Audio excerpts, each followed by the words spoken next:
நான் சில விஷயத்துல ரொம்ப ஓப்பனா இருக்குங்கண்ணா. சென்சார் போர்டு வந்து இன்னும் கடுமையா இருக்கணுங்கண்ணா. இந்தியாவை பொறுத்தவரை இப்போ அமெரிக்கா எல்லாம் போறோம் அப்படின்னா யூரோப் நாடுகளில் எவ்வளவு கடுமையா சென்சார் போர்டு இருக்காங்க.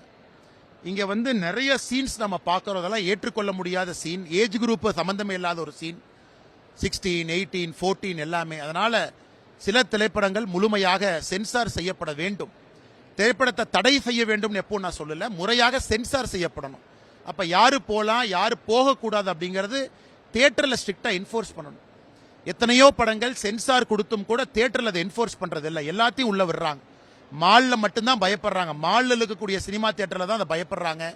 அதனால் தியேட்டர் உரிமையாளர்களுக்கு என் அன்பான வேண்டுகோள், சில திரைப்படங்களை இன்னைக்கு மாணவ சமுதாயத்தை சீரழிக்க ஆரம்பித்திருக்கிறது. நீங்க சரியான இடத்துல சென்சார் குறியீடுகளை நீங்க பின்பற்றணும். அதே போல சென்சார் இன்னைக்கு பெரிய ஸ்டார் நடித்திருந்தாலும் கூட எந்த காட்சிகளை அனுமதிக்கணும் எந்த காட்சிகளை அனுமதிக்க கூடாது அப்படிங்கிறதையும் சென்சார் முடிவெடுக்கணும். ஆனா சமீபத்தில் வரக்கூடிய சில திரைப்படங்கள் நிச்சயமாக நமக்கு ஒரு மகிழ்ச்சி அளிக்கக்கூடிய திரைப்படங்களா இல்லை.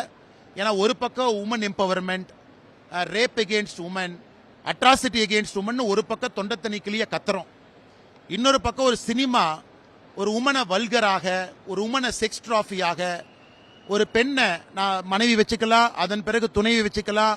ஏன்னா சமீபத்தில் இந்த 2-3 நாட்களாக வந்திருக்கக்கூடிய படமெல்லாம் பார்த்தீங்கன்னா அதை காட்சிப்படுத்துறாங்க. அதெல்லாம் எவ்வளவுதான் நம்ம பேசினாலும் கூட ஒரு சினிமா என்பது வெரி பவர்ஃபுல் மீடியம், அது தவறான பல சித்தரிப்புகள் அதை செய்ய ஆரம்பித்திருக்கிறது. அதான் ஒரு வேண்டுகோளாக வச்சு